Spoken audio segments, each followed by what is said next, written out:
I'm Mariana, 31, a tactical transport pilot trained in the Air National Guard. For years, I bent over backwards to be accepted by my mother-in-law, holidays, favors, even upgrading her flight out of my own pocket. But when an engine exploded mid-flight and I stood up to help, she shouted across the cabin that I wasn't real military. That moment changed everything. Ever been dismissed or humiliated by someone you tried your best to support? Drop your story in the comments, you're not alone. Before I get into what happened, let me know where you're watching from. And if you've ever had to take back your power after being underestimated, hit that like button and subscribe for more true stories on setting boundaries and standing tall. What happened next might just surprise you. My name is Mariana Bloom, I'm 35 years old, and I grew up around propellers, radios, and engine oil under my fingernails. My dad flew crop dusters in northern Texas. He wasn't flashy about it. He didn't talk about flying like it was heroic or cinematic. For him, it was work. And for me, it was just what we did. I learned how to check oil levels before I learned how to braid my hair. By 12, I could run a pre-flight inspection better than most junior pilots. I didn't think of it as special back then, it was just how we lived. Most weekends were spent at the airfield while my dad patched up one of the older Cessnas or bartered for replacement parts. My mom was a teacher and worked weekends tutoring, so I tagged along with him. I'd sit in the hangar with a clipboard and double-check his maintenance logs. He made me call out checklist items loud and clear, like I was briefing a crew, even if it was just the two of us. Discipline is muscle memory, he'd say. Get it right when it's easy, so you won't get it wrong when it counts. It stuck.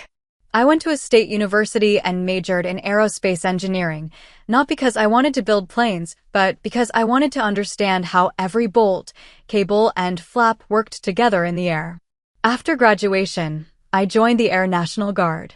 I didn't do it for glory, or for the uniform, or even because I thought it would impress anyone. I did it because I wanted the hours, the structure, and the responsibility. And the Guard gave me all three. I flew tactical transports, C-130s mostly. No combat deployments, but plenty of high-pressure work, disaster response, cargo runs into unpredictable weather zones, search and rescue coordination over rugged terrain. I learned how to make fast decisions with incomplete data. I learned how to stay calm when someone else's panic could cost lives. I logged over 1,600 hours during my first 7 years. It wasn't glamorous, but it was real work. Real consequences. And I got good at it. I met Daniel at a wedding in San Diego. He wasn't military. He was in architecture, quiet, steady, thoughtful in the way that engineers sometimes miss and designers seem to naturally possess. He didn't try to prove himself, and he never treated my job like a novelty. I appreciated that more than I knew how to say at the time. We dated long distance for a while, then I transferred units and moved to Richmond to be closer. We got married 2 years later. Backyard ceremony, simple vows, close friends. The only real stressor that day was his mother, Ellen. She wasn't rude, exactly. She was polite the way a blade is sharp. Sharp voice, sharper glances. You never saw the full cut until you were already bleeding. She had a Connecticut accent you couldn't place until she said the word Harvard and made it sound like a threat. Her smile was always just a few degrees too cold to be real. From the first time we met, she made it clear I wasn't what she had pictured. I could see it on her face. She expected someone softer. Someone who quoted poetry, not maintenance logs. I wore my uniform once to a family dinner, and she called it costume Y. That's the word she used. Costume Y. Like I was a kid playing dress-up in someone else's rink. Still, I tried. I made the effort. I bought her thoughtful gifts for birthdays. I volunteered to host Christmas when Daniel was too busy with deadlines. When she had minor surgery on her wrist, I drove her to and from her appointments and brought her groceries, even though she insisted she didn't need help. I walked her dog when it was too icy out for her to manage the steps. I included her in weekend brunches, remembered her preferences, offered to pick up the check more times than I should have. There was a Thanksgiving she almost didn't come to because her flight got canceled. Daniel was swamped at work. I booked her a last-minute seat on a different airline and paid out of pocket to upgrade her to business so she wouldn't have to deal with the middle row. She never said thank you. When she got off the plane, she made a joke to the flight attendant about my daughter-in-law, the pretend pilot. That was how she saw me. A hobbyist. Someone who played at being serious, but didn't quite qualify. It didn't matter how many hours I logged or how many certifications I added to my file.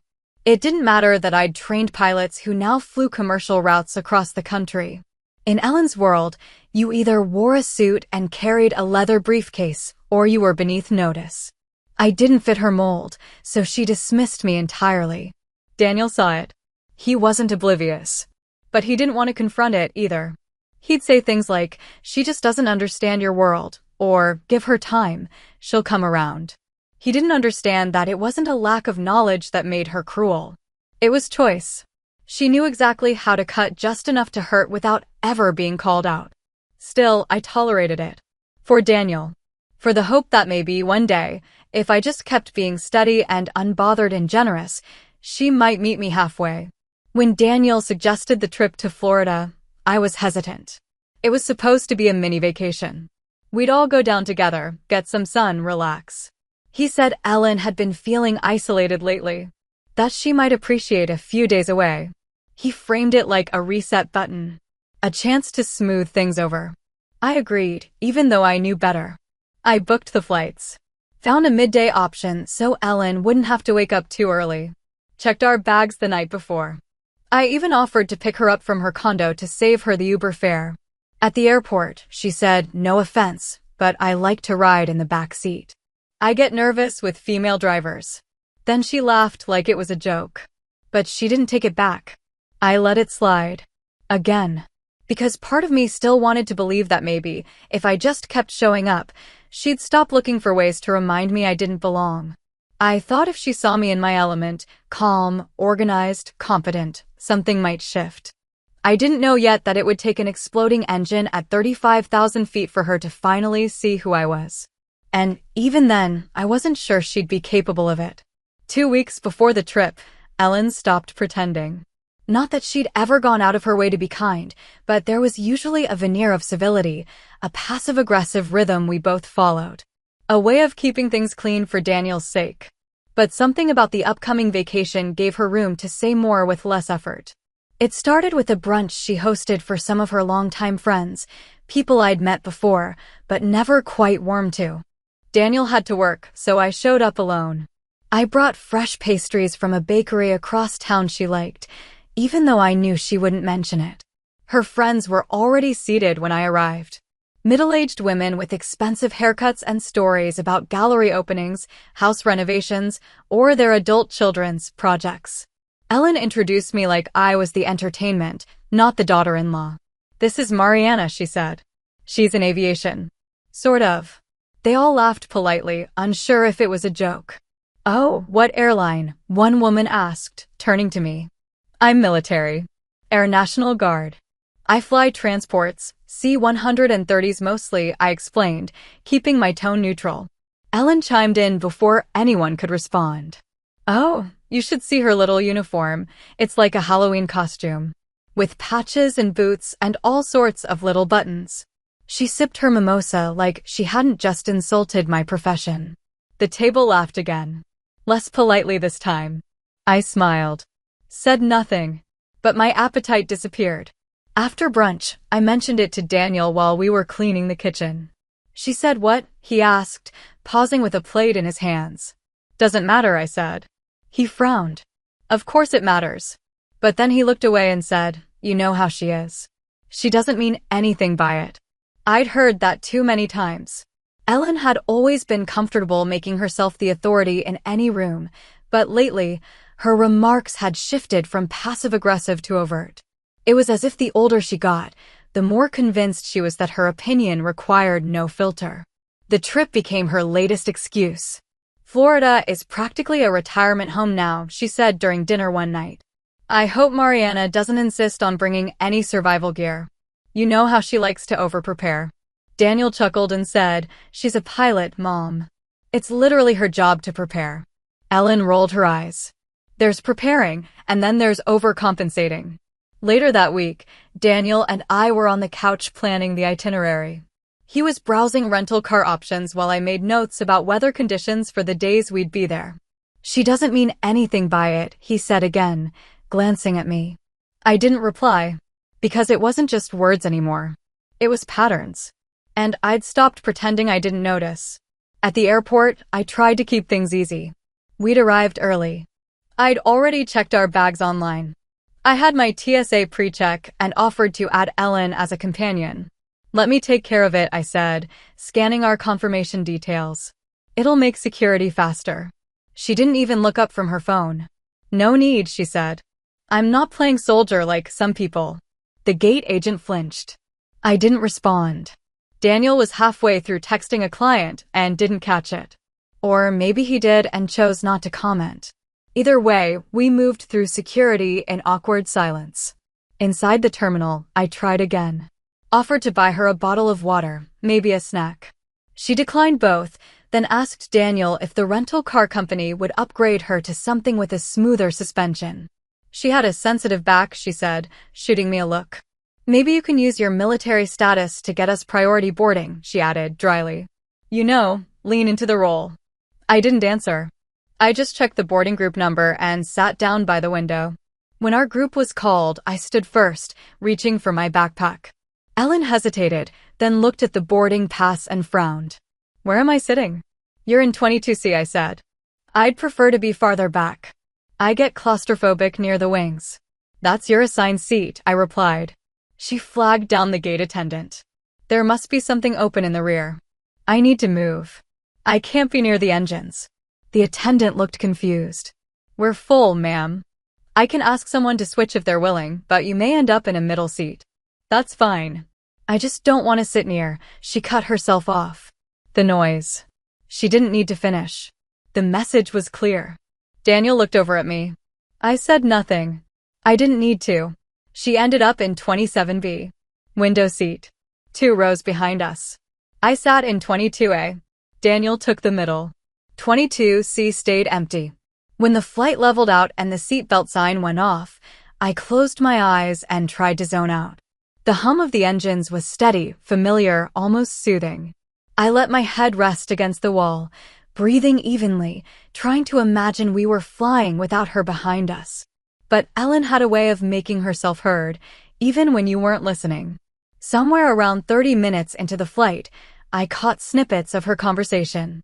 She was speaking to the man next to her, a businessman from what I could tell. He asked what brought her to Florida. "Oh, family," she said. "My son and daughter-in-law." "She's in the military." "Sort of." The man must have asked something about my role, because I heard her laugh. "She's not a real pilot. Not like commercial. She's in the National Guard. You know, weekend warrior stuff." There was a pause. "She flies part-time. It's not a career, it's more of a lifestyle." I opened my eyes. Daniel turned to look at me. He'd heard it too. He didn't say anything. I watched the clouds outside for the rest of the flight. There was something specific about being insulted midair. You can't walk away. You can't leave the room. You just sit there, thousands of feet above the world, pretending not to hear someone casually rip apart everything you've worked for. I didn't correct her. I didn't defend myself. I'd done that before, and it never led anywhere. But the air felt different after that. Tighter. As if the cabin wasn't the only thing under pressure. I could feel something coming. I just didn't know it would arrive with smoke, alarms, and a voice asking if anyone on board was a pilot. Somewhere over the Gulf, maybe an hour into the flight, things were smooth.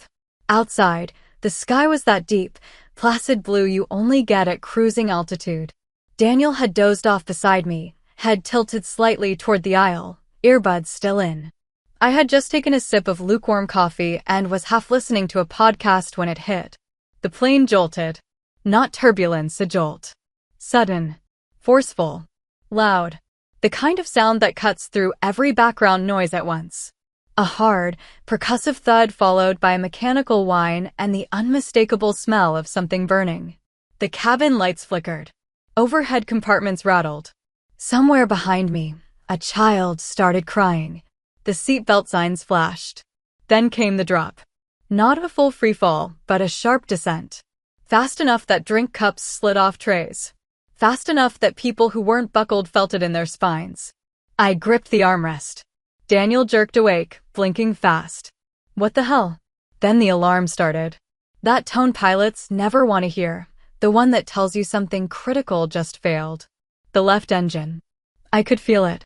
A distinct tilt in the roll. Instinct more than anything. The intercom crackled to life, but all we got was static and half a sentence before it went silent. No updates. No instructions. Then the veer. Subtle at first. But real. You feel it in your gut when you've logged enough hours, when you know what a stable flight is supposed to feel like. This wasn't it. A flight attendant rushed down the aisle, trying to mask panic behind professional urgency. Another followed, this one out of breath. And then the sentence that snapped everything into focus. The captain's collapsed. Is anyone on board a pilot? For a second, the entire cabin froze. People looked around as if a commercial pilot might materialize from the lavatory. No one moved. I was in 22A. I remember the tray tables still being down. My coffee had tipped, puddling at the edge. My hands moved before my brain did. I unbuckled. Stood up. Reached for my ID out of habit, even though no one had asked for it yet. Then, her voice. From behind me, loud enough to cut through the chaos. She's not even real military. Ellen. Sit down before you make it worse, she shouted, louder now. She's not qualified. She's part-time. Heads turned.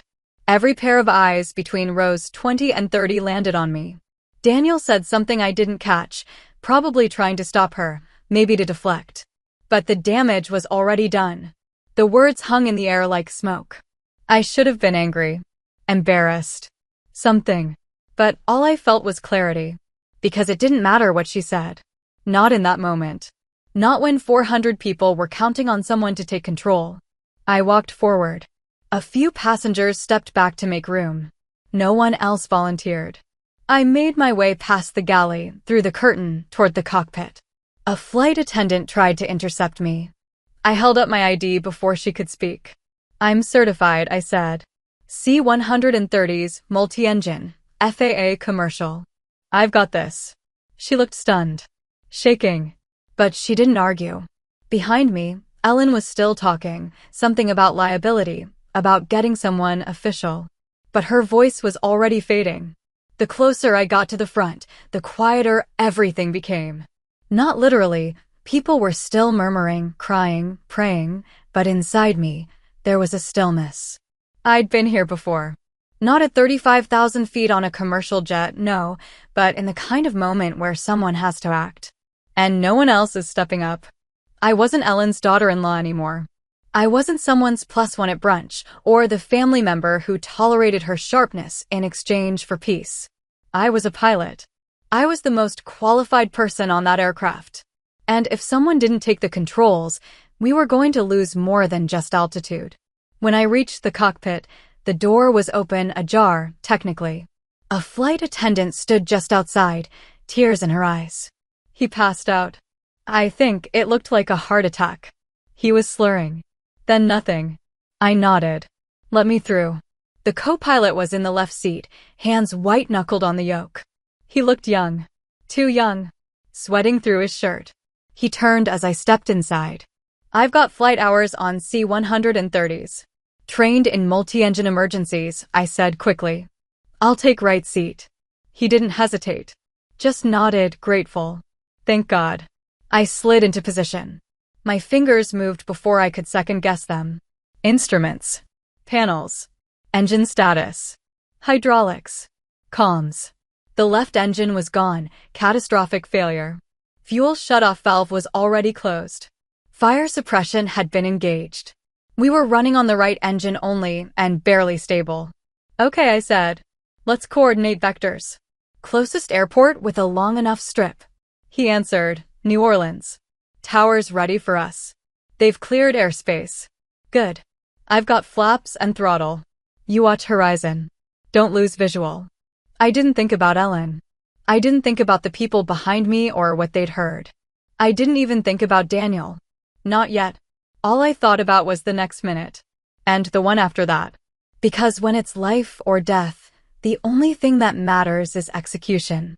As we leveled out and began a controlled descent, I found myself thinking, not about her words, but about how she'd said them. Not a whisper. Not a mutter under her breath. But a command. An accusation, hurled like a grenade in the middle of an already panicked cabin. She didn't say it to protect anyone. She said it to preserve her version of reality. A reality where I was never enough. Never professional enough. Never trained enough. Never real. She didn't care that I was a pilot. She cared that I threatened the image she built around herself.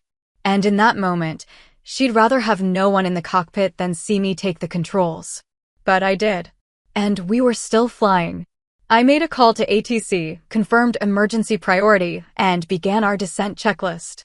The co-pilot started to find his rhythm again. His voice steadied. I talked him through each stage like I had with trainees a dozen times before.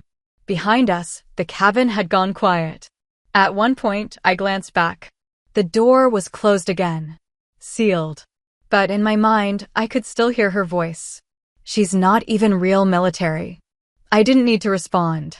The work would do that for me. By the time we were 10 minutes out, we had regained full control. The aircraft was stable. Altitude was holding. Systems had been rerouted through backups. The landing wouldn't be smooth, but it would be safe. I knew that. I don't know if Ellen did. I don't know what she thought when the nose dipped and we lined up with the runway. I don't know if she understood who was flying her to safety. But I did. And that was enough. In the galley, just before the cockpit, a flight attendant stood square in my path. She had one hand braced against the side panel, the other still gripping the seatbelt she'd used to steady herself. Her eyes were wide, and her voice came out fast, brittle. "Are you a pilot?" I didn't waste time explaining. I pulled out my ID, held it up where she could see the name, the credentials, the certs. C-130J, multi-engine, FAA commercial. Her hands trembled as she scanned it. She looked like she was waiting for someone else to take responsibility, like she wanted a second opinion before she made the call. But there wasn't time. "I've got hours," I said, calm. "I know what I'm doing." She swallowed hard. "Okay, go." I stepped past her. Inside the cockpit, the co-pilot was in the left seat, leaning forward, one hand on the yoke and the other tapping the comms with a kind of desperation that told me they weren't responding the way he needed them to. Sweat had soaked through the back of his collar. The captain was slumped to the side, breathing but completely unresponsive. His oxygen mask had been half secured, like he tried to put it on and didn't finish. "Status?" I asked, already sliding into the right seat. The co-pilot blinked. "Engine failure. Left side. We're dropping." Towers asking for a decision, emergency landing or return. I can't get him to answer. "I've got right seat," I said, flipping up the safety guard on the secondary panel. "Focus on airspeed and heading. I'll work the systems." He nodded once. Thank God. From there, it was all about muscle memory. Checklist. Priorities. Secure power to the failed engine. Confirm fire suppression had deployed. Rebalance fuel draw. Adjust for drag. I could hear my dad in my head, calm, steady, never raising his voice when something broke mid-flight. Fly the aircraft first. Everything else is noise. We were losing altitude faster than we wanted, but it wasn't unrecoverable. The aircraft was stable. The controls were responsive. The right engine was holding.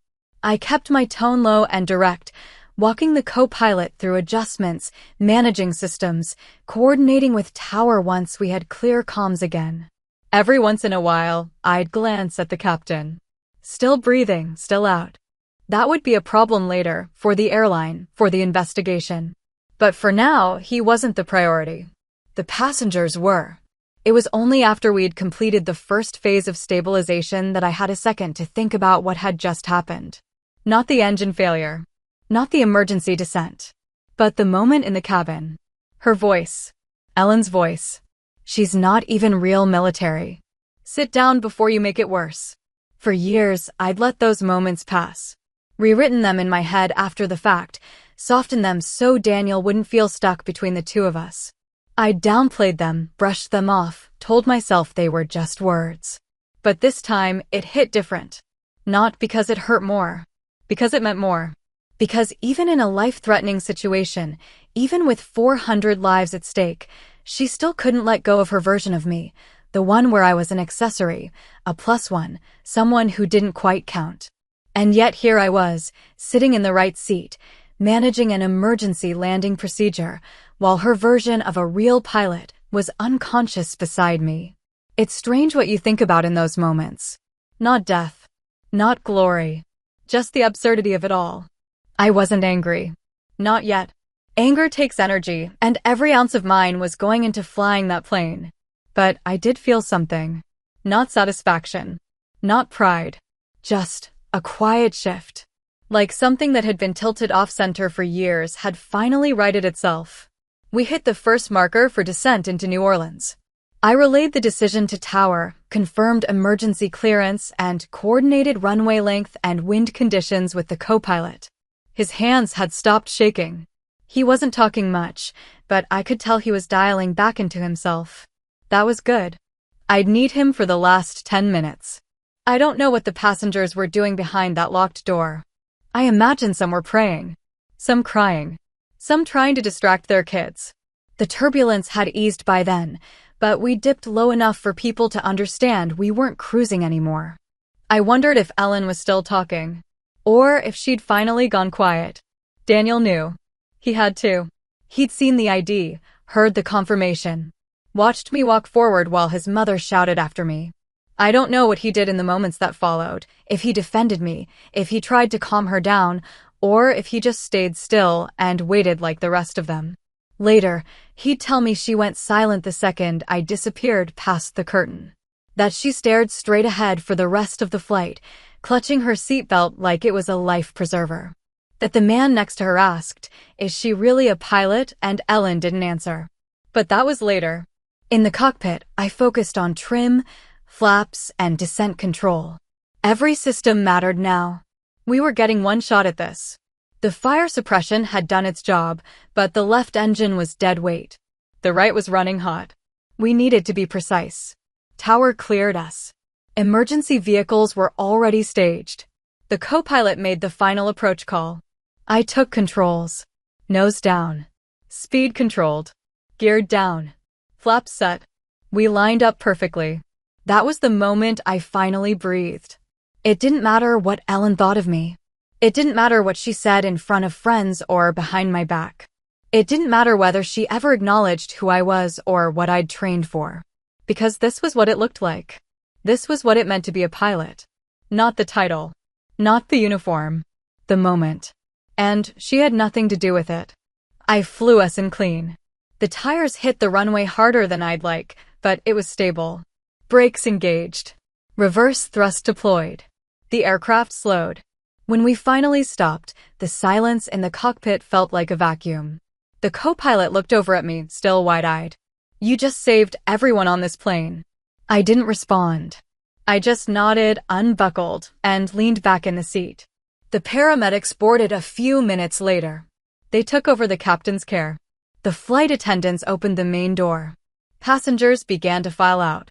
I didn't go back into the cabin. I didn't need to. Let her walk past the closed cockpit door and know, just know, who had been behind it. We declared the emergency just shy of 35,000 feet.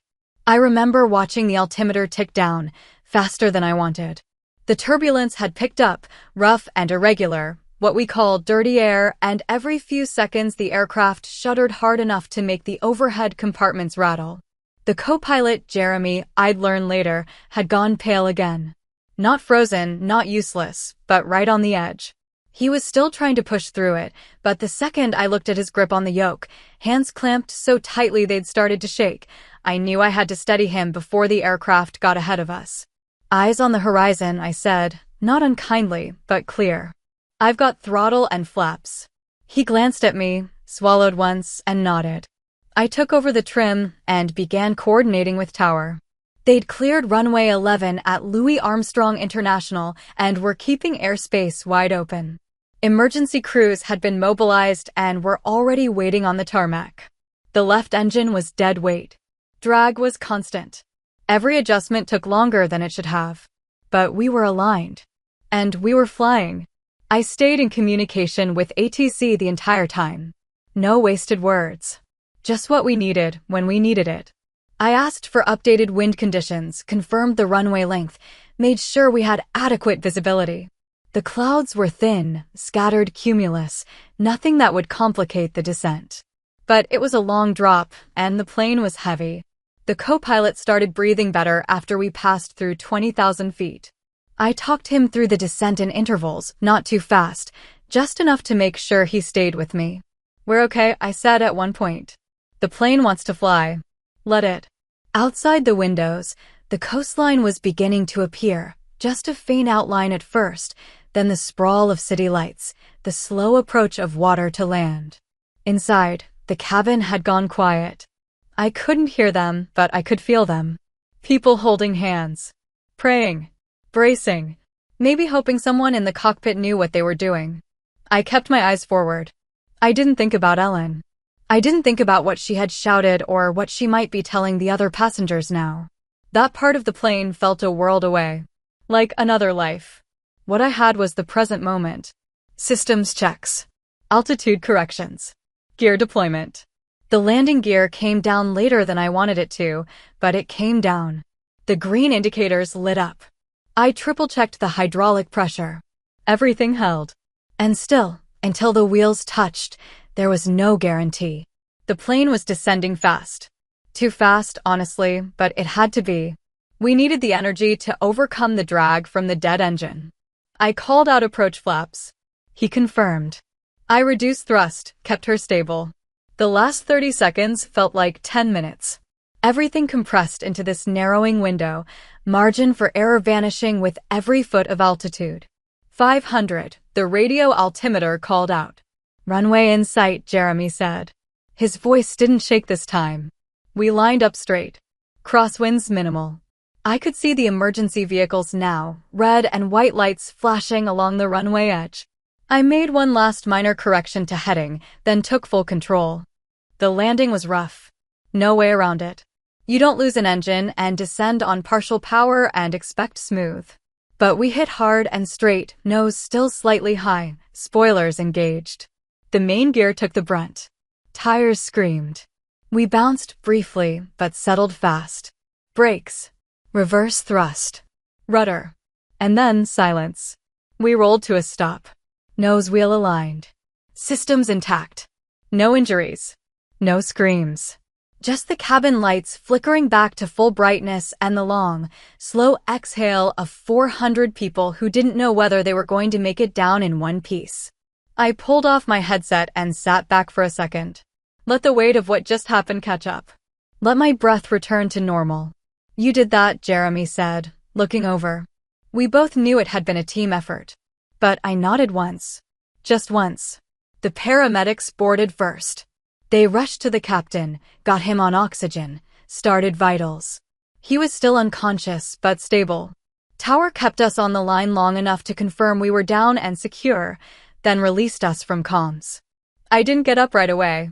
I think part of me didn't want to walk out and face what waited on the other side of that cockpit door.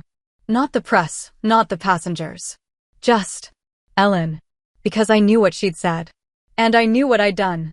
And I wasn't sure if there was a bridge left between those two things. The flight attendants started organizing the deplaning process.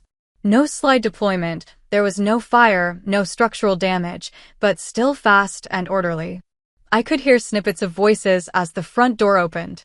I stayed seated. For years, Ellen had been the loudest voice in the room, even when she wasn't technically speaking. Her judgments filled the space. Her opinions shaped the temperature of every family gathering. And I had let it happen. Out of politeness. Out of deference. Out of 100 small reasons I'd never fully examined. But in that moment, something had shifted. I had taken control of that aircraft. Not because I wanted to prove something to her. Not because I needed the validation. But because I was trained. I was ready. And no one else had stood up. When I finally did leave the cockpit, I came out quietly. No announcement. No heroic reveal. The aisle was mostly clear, passengers already filing off into the jet bridge or being loaded into shuttle buses. I stepped out behind the paramedics. A few people glanced over. One woman touched my arm and said, "Thank you." That was it. Then I saw her. Ellen was standing to the side of the aisle, one hand gripping the overhead bin. Her mouth opened slightly when she saw me, but she didn't speak. Daniel was behind her, carrying both of their bags. He looked at me for a long second. I nodded. He nodded back. Ellen didn't say a word as I passed. Later, outside the terminal, after the paramedics had taken the captain to a hospital and the airline had begun organizing accommodations, I saw her again. She was sitting on a bench near the entrance, clutching her phone like she didn't know who to call. Daniel stood beside her, speaking softly. I didn't approach. I didn't need to.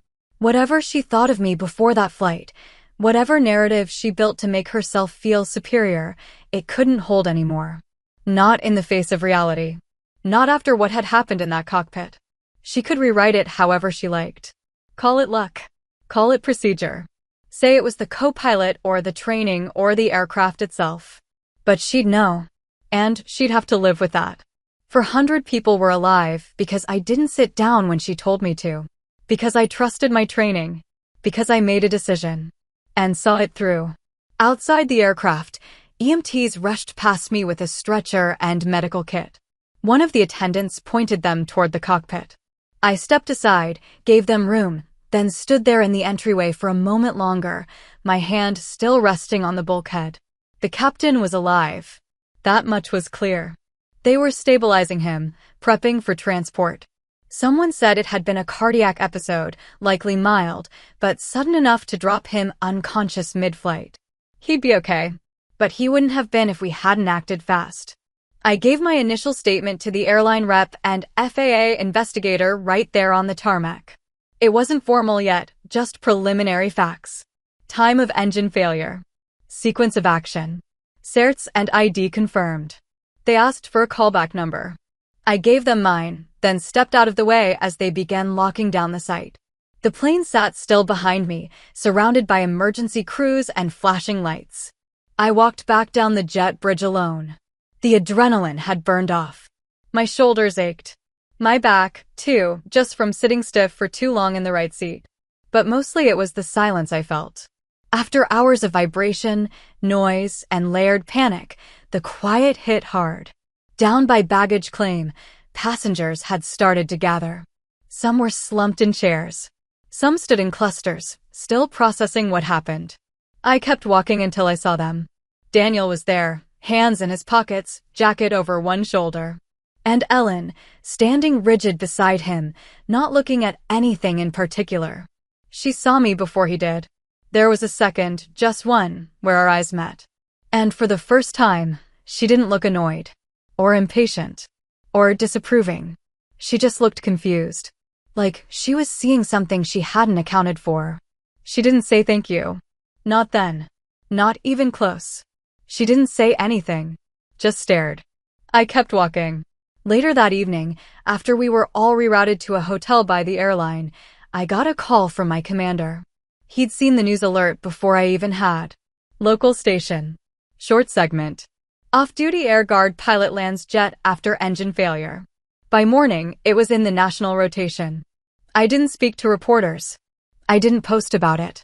But people found out anyway. My CO sent flowers. A few pilots from my unit messaged me to say, "You did us proud." One of the flight attendants emailed me directly 2 days later. She said, "I still cry thinking about how calm you were. You saved all of us. I don't know how you did it."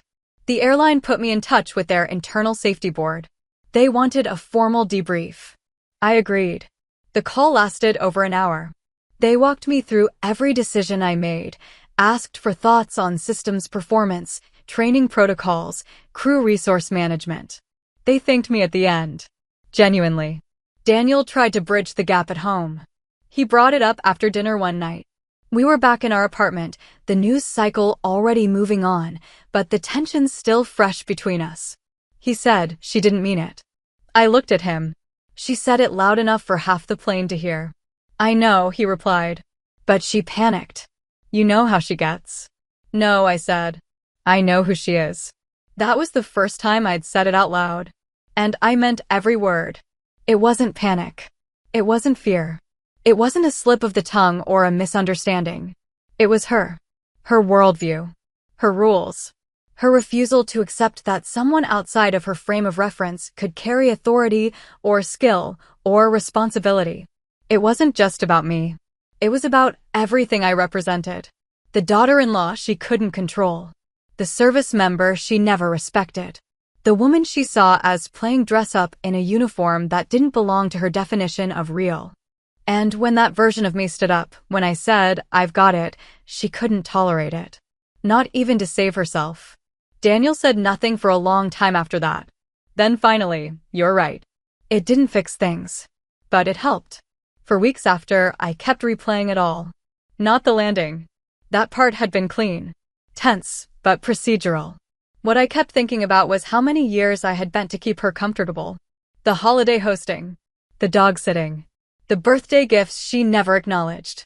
The business class upgrade I paid for, just so she wouldn't complain on the flight down. All of it, and for what? So she could mock my service in front of her friends?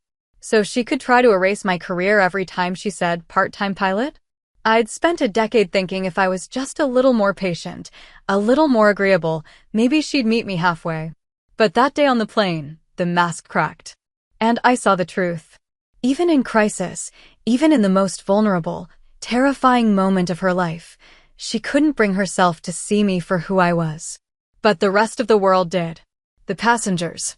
The flight crew. The investigators. And me.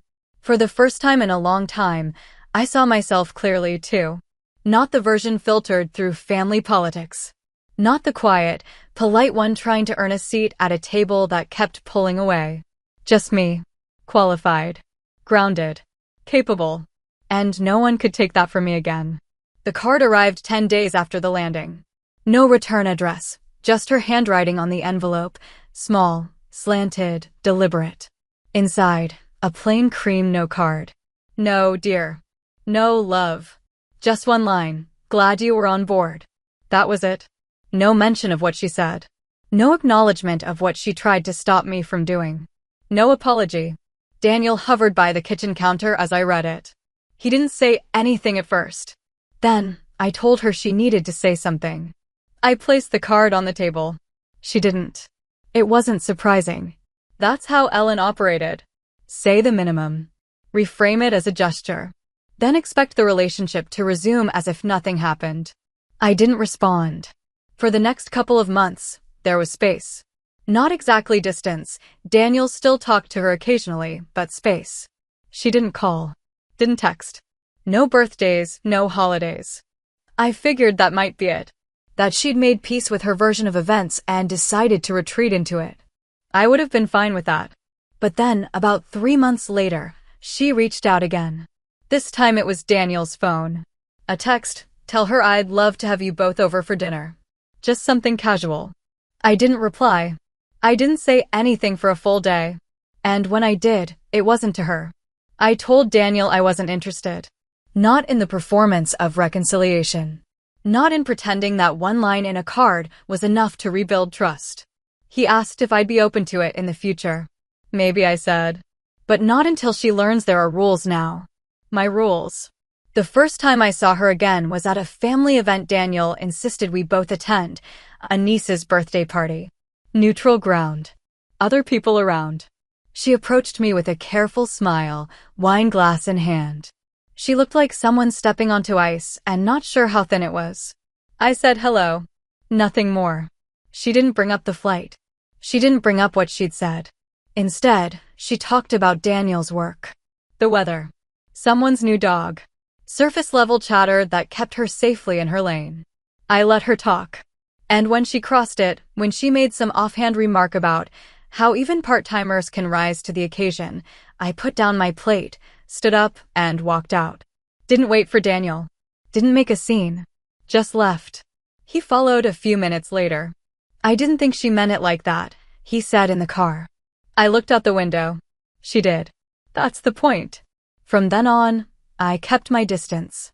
I didn't ban her from our lives, but I drew clear lines. If she wanted access to me, she'd have to earn it. No more passive-aggressive jokes. No more jabs disguised as compliments. No more pretending she could rewrite history and expect me to play along. I made it clear to Daniel, I wasn't asking for a feud. I wasn't demanding loyalty. I was simply done contorting myself to be palatable to someone who refused to see me clearly. It was the first time in our marriage I'd said something like that with no room for negotiation. And he got it. To his credit, he didn't try to mediate after that. He didn't make excuses or ask me to soften. He just observed. And I think over time, he started to see what I'd seen all along. That Ellen didn't respect quiet strength. She respected boundaries. And when those were finally in place, things started to shift. Slowly, she adjusted. Her tone changed. Her language became more cautious, not warm exactly, but filtered. She asked before assuming things. She waited to be invited. There were still slips. There always are. The kind of ingrained behavior that doesn't vanish just because it's no longer welcome. But I enforced the line every time. If she said something undermining, I'd excuse myself. Politely. Clearly. And not return to the conversation. She noticed. And over time, so did everyone else. The balance of power shifted, not dramatically, not publicly. Just in small, persistent moments. I didn't shut her out. I didn't launch a campaign to change her. I just stopped chasing her approval. I stopped earning her respect like it was a currency I had to keep feeding. She could give it, or she could lose access. And I think, in her own quiet, pride-swallowing way, she started to realize that was the choice. The next time we had dinner, 6 months after the landing, it was different. I had invited her. Not out of obligation. Not to repair anything. But because I wanted Daniel to see that boundaries didn't have to mean exile. She brought a bottle of wine and a store-bought pie. She complimented the meal. She didn't bring up the flight. She didn't bring up the guard. She didn't test me. It was civil. Not warm, but civil. And that was enough. At the end of the night, as she put on her coat, she looked at me for a second longer than usual. Not with softness. Not with apology. But with something that felt close to acknowledgement. And maybe that was all I ever needed. Not to be liked. Not even to be accepted. Just to be recognized. For what I'd done. For who I was. And for the fact that the rules had changed, permanently. Because I had changed. And I wasn't going back. It's been 2 years since that flight. Some days, it still catches me off guard how ordinary everything seems. Morning alarms, inboxes, laundry. The world didn't stop after the engine did. Life kept moving. But something in me stayed changed. I'm now one of the senior instructors at our base, one of the only women running emergency response simulations. That's not a detail I highlight, but it tends to come up. Especially when a new recruit walks into the room, sees my name on the board, and does a double take. I don't lead with the story. I don't wear it like a badge. But when we run cockpit emergencies in the simulator and someone hesitates, hands frozen over the panel, unsure what to do, I tell them this. You don't rise to the occasion. You fall to your level of training. So train hard. And they listen. Because by now, most of them have heard the story. Someone always brings it up. Quietly, usually.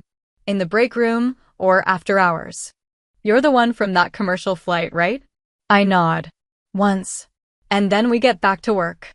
What happened at 35,000 feet isn't the thing I build my identity around. But it's the moment that sharpened it. I spent years trying to earn a kind of approval that was never going to be offered. I showed up. I bit my tongue. I made excuses for someone else's smallness because I thought that was grace. But grace doesn't mean giving away your voice. And forgiveness doesn't mean forgetting how loud someone shouted when it mattered most. Ellen still introduces me at brunches sometimes. This is our hero, she'll say, too brightly, as if the weight of her past words could be erased by a little polish. I don't correct her. But I don't lean into it either. I let the words pass like weather, acknowledged, but not absorbed. Because I know who I was that day. I know who I still am. The woman who stood up when no one else did. The woman she tried to silence with 6 words and a lifetime of quiet dismissals. And the woman who walked down that aisle anyway. Daniel's relationship with her has shifted, too. Not dramatically. He still visits. Still checks in. But he sees it now, the patterns, the deflections. He doesn't argue when I opt out of dinners. He doesn't push when I say no. He just leaves space. And that's all I ever needed. My unit sent me a plaque last year. Not for the flight, though they mentioned it, but for my work training the next generation. Excellence under pressure, it says. It sits on a shelf in my home office. Not front and center, not hidden either. Just there. Like a quiet anchor. Sometimes I think about the other passengers on that flight. I don't know their names. I've only met a few in passing, people who reached out through social media or sent letters through the airline. One woman wrote, "I held my son's hand and kept whispering, 'Someone has us. Someone knows what to do.' I didn't know it was you. But I knew someone was fighting to keep us in the air." I still have that letter. Folded, tucked into a drawer. Because on the hardest days, the ones where the training drills don't go right or the chain of command drags its heels or some smug civilian throws the word part-time around like an insult, I remember her words. Someone has us. That's the legacy I care about. Not Ellen's version. Not the headlines. Just that. Being ready when it counts. Being steady when everything tilts sideways. Being the one who doesn't flinch. And if there's one thing I've learned since that day, it's this: you don't have to crash to wake up. You don't have to wait for the engine to blow, or the cabin to fill with smoke, or the lights to flicker before you realize what's been broken all along. But if it happens, if life puts you in that moment, make sure you're the one at the controls. Not the one trying to win approval. Not the one afraid to speak up. Not the one sitting down because someone else told you weren't enough. I used to think humility meant shrinking. Now I know better. It means standing exactly where you are, owning what you've built, and not apologizing for knowing what you're doing. That's not arrogance. That's integrity. And it's earned. Not by titles. Not by ceremony. But by actions taken when no one's looking. Or when everyone is. So when Ellen raises her glass and calls me our hero, I don't flinch. I don't need her to see me anymore. Because I see myself. And I'll never hand that back. Thanks for listening. Have you ever had to prove yourself in a moment that shouldn't have required proof at all? Or stood your ground when someone close to you tried to cut you down? Tell me in the comments, how did you handle it? And if this story hit close to home, like, share, and subscribe for more real stories about knowing your worth and holding the line.